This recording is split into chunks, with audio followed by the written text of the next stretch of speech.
As much as Warren Buffett hates cryptocurrency, one of his famous quotes is definitely starting to apply. When the tide goes out, you get to see who is swimming naked. Well, in the past couple weeks, a few crypto companies have been exposed. This week, much more are getting exposed. So as the bear market rages on, is there more exposure to come? Hello, I'm Crypto Casey, and welcome to another episode of Crypto This Week. Every Sunday, we explore the latest global news stories affecting the crypto markets, as well as the ever-changing macro environment of the world at large. This video is brought to you by FTX, one of the largest US-regulated global cryptocurrency exchanges. So more on them in a bit. Beware of scammers pretending to be me in the comments below, asking you to WhatsApp them, Telegram them, join an investment group, use their investment services, asking you to send them money, crypto, and your wallet seed phrases. All of those are scammers trying to steal your crypto. The only links to my only social media profiles are listed in the description area below. Anything not listed below is 100% a scammer, so stay vigilant in these crazy times, crypto fam. Awesome, let's hit Crypto This Week.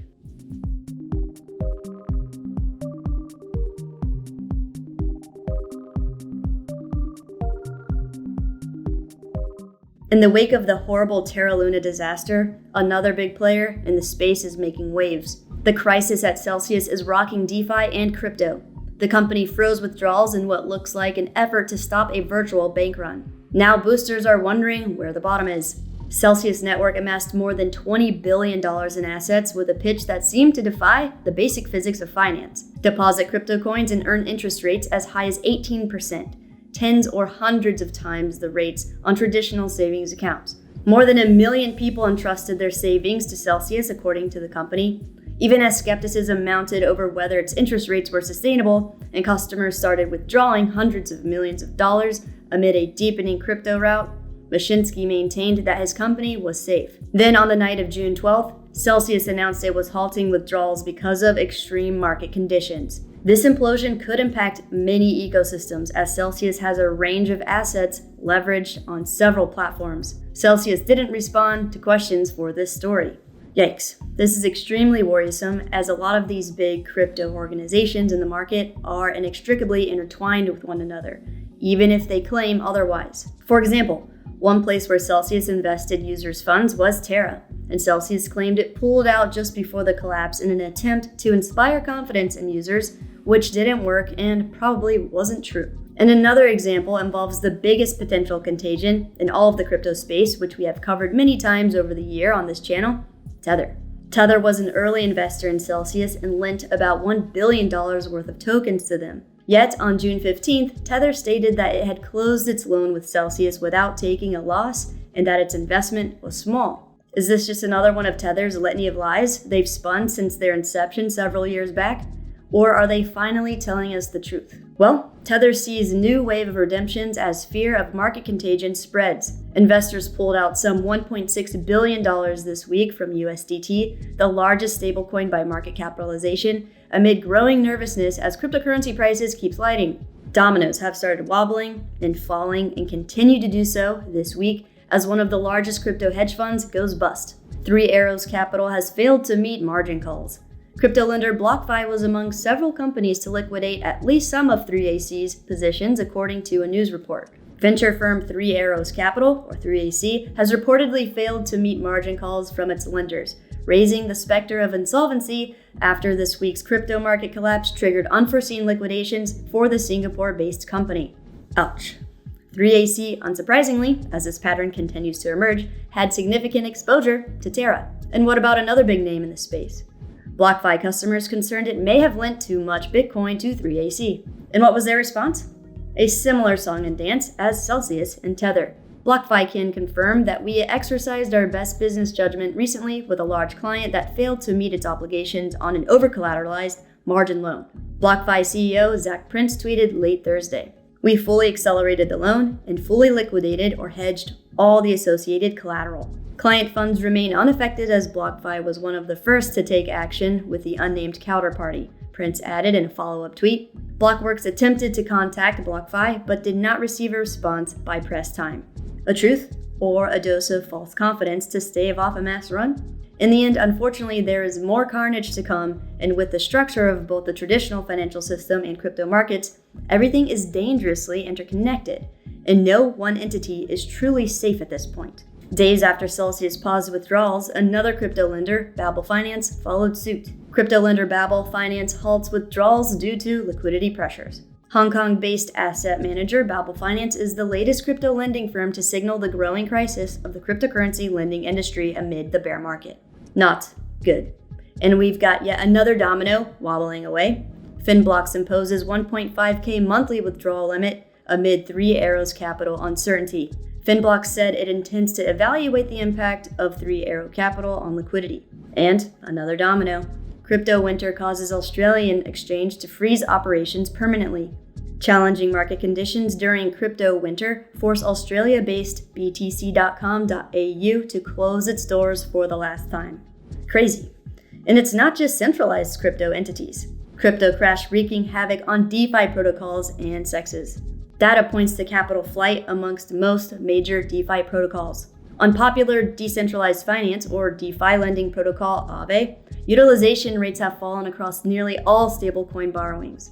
Most notably, borrowings for Binance USD, BUSD, now stand at a mere 30% compared to a high of 80% back in May. Data from DeFi Llama indicates that Aave's total value locked has fallen from $33.51 billion last October to $8.11 billion. Over the weekend, cryptocurrency exchange Crypto.com announced that it was laying off 260 or 5% of its corporate workforce, citing difficult market conditions. Cryptocurrency exchange Coinbase has decided to extend a hiring freeze and rescinded job offers to hundreds of new hires. Though Brian Armstrong, its CEO, has said that funds are safe amid bankruptcy protection fears surrounding the exchange, other major crypto firms are reportedly cutting 10% of their staff amid the ongoing bear market. As seemingly the entire crypto markets are battening down the hatches, trimming the fat, and preparing for the worst, one crypto exchange seems to be taking the opportunity to grow and build despite market conditions. FTX will not freeze hiring amid layoffs at other crypto firms, CEO states. FTX CEO Sam Bankman-Fried explained that the exchange will continue to keep growing during the bear market. Crypto giant FTX ready with billions of dollars for acquisitions. Firm looking to offer more products to clients, CEO says. Sam Bankman-Fried says firm mulling moves to help it expand. FTX agrees to acquire Canadian trading platform Bitvo as it eyes regional expansion. FTX's decision to acquire Bitvo comes after rival exchange Binance pulled out of Ontario amid regulatory pressure last year. Crypto exchange FTX launches in Japan following domestic acquisition. FTX's new Japan-based exchange service comes on the heels of its acquisition of domestic company Liquid Group in February. Crypto exchange FTX is getting into stock trading. It's coming to a select group of users in the US first. FTX has held acquisition talks with Webull, Apex, and Public.com. FTX's US arm previously acquired crypto derivatives trading platform LedgerX in August of last year. FTX overtook Coinbase in Bitcoin volume for the first time ever in May. Crypto exchange Coinbase processed a record high number of transactions in May. However, it still fell behind FTX in terms of trading volume. And it's for all of these reasons I feel comfortable suggesting them as an additional platform we should all check out to expand our access to different exchanges to diversify risk. FTX is one of the largest US regulated exchanges in the world that allows its millions of users to buy, sell, trade, and track cryptocurrencies, NFTs, and as we mentioned earlier, soon traditional stocks. FTX's fees are up to 85% lower than other top competitors, and there are no minimum fees on transactions, no ACH fees, and no gas fees on their NFT marketplace, which features the most popular Ethereum and Solana NFT collections. Setting up a DCA or dollar cost averaging strategy is extremely simple. All you have to do is choose a cryptocurrency, enter how much you'd like to invest, and finally choose the frequency, whether it be daily, weekly, or monthly, and swipe right to confirm. So if you would like to check out FTX, please be sure to scroll down to the description area below to access the correct and official site, as well as redeem any nice sign-up bonuses available as a reward. Cool. Are regulators to blame about how out of control the institutional side of crypto has become? Was it by design? Have they purposefully let a bubble grow and fester in hopes crypto will implode and cease to exist for their benefit? This week, crypto crash exposes regulators' complacency. If regulators thought crypto was a dangerous place that lured investors into too good to be true opportunities, they have to ask themselves some searching questions on why they have been so slow or reluctant to cut across the unregulated industry. Senior global central bankers have said cryptocurrencies are essentially worthless and labeled the sector the Wild West of finance. But an action across the regulatory spectrum has allowed speculative bubbles to inflate, and now burst. Whatever the inertia or logjam in Washington, the upshot is ordinary investors have been left to fend for themselves and are now suffering the consequences. So yeah, as usual, it's up to us to stay vigilant. Government and regulators only provide lip service. However, it seems there are a few people in Washington that are interested in crypto surviving and ultimately thriving. Hester Peirce criticizes lack of legal clarity for crypto. SEC Commissioner and crypto mom Hester Peirce criticized the SEC on its regulatory guidance, but noted that change is possible if investors and regulators work together. The crypto sector may be maturing, but regulatory clarity around the treatment of digital assets continues to remain cumbersome. This was recently highlighted by Commissioner Hester Peirce, also known as the United States Securities and Exchange Commission's SEC crypto mom. In remarks she made at the Regulatory Transparency Project conference on regulating the new crypto ecosystem, necessary regulation or crippling future innovation. So are regulators going to step up? And for better or for worse? US financial regulators are signaling a potential crypto crackdown this summer. And that's about all we have to work with. The same old same signaling or empty threats from regulators we've seen time and time again over the years. Either way, there are still tons of silver linings to stay mindful of and look to in the midst of this global economic storm. So as usual, let's wrap things up with a flurry of bullish adoption news stories from this week. Bank of America says consumer interest in crypto remains strong. Bank of America's new report explains that despite the sharp corrections in crypto valuations, consumer interest in the sector remains strong. The report, which includes the bank's new crypto survey, also shows growing interest in cryptocurrencies' use as a means of payment. Sweet.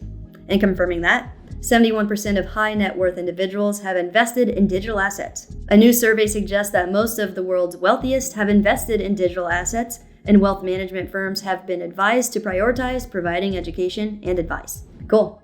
Capitalizing on that particular sector's growing interest in crypto, Swiss luxury watchmaker Tag Heuer introduces NFT-enabled smartwatch. Watches, blockchain, and NFTs combine with the launch of Tag Heuer's new luxury wearable. Nice.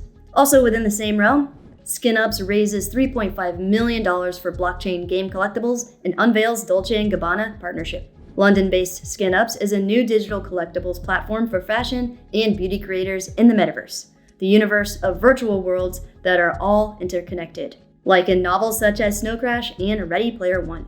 Also this week, PayPal's move to allow crypto transfers to external wallets. The first step away from the fiat world, CEO says. The payment services giant will allow users to turn crypto into fiat for use at any one of 35 million merchant accounts. Further encroaching on Tether's territory, hopefully, and likely for the best, USDC's Circle launches euro-backed stablecoin, EuroC. Demand for stablecoins continues to rise as businesses look to on-chain liquidity to improve their operations. USD Coin, or USDC issuer, Circle Internet Financial, is launching a fully reserved stablecoin pegged to the euro, signaling to the market that demand for crypto foreign exchange services remains high despite recent industry turmoil. And money keeps flowing into the space as well. Alchemy launches $25 million developer grant program to fund Web3 projects. Alchemy sees the crypto downturn as a good opportunity to support new developers entering the space. With the recent collapse in crypto prices causing many companies to lay off workers and scale back projects, Alchemy sees the slump as a time for Web3 projects to flourish.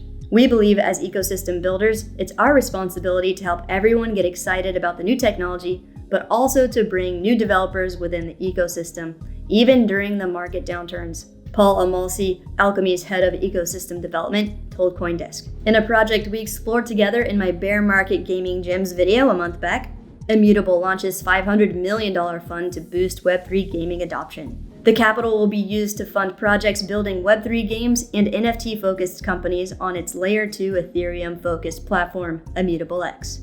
Immutable's main goal is to enable the next generation of Web3 gaming at scale, Ferguson said. Gaming developers and IP holders already building on its platform include GameStop, TikTok, OpenSea, and Illuvium, to name a few. We see gaming being one of the biggest opportunities in Web3 to have ever existed, he said. The total addressable market is going to be enormous and much bigger than what gaming is today, a $100 billion industry for in-game items alone. Ferguson noted that the total addressable gaming market is compounding 10% year over year.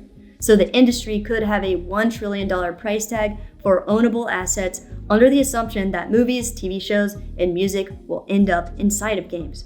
Awesome. Well, that was Crypto This Week with me, Crypto Casey. If you enjoyed the episode, please make sure to like the video, subscribe to the channel, and click the bell notification to stay up to date on all of the latest videos. Are all the wobbling and falling dominoes in the crypto space worrisome? Are you taking the opportunity to build in this bear market? Are you going to check out FTX Exchange using the link in the description area? Let me know in the comments below. Be safe out there.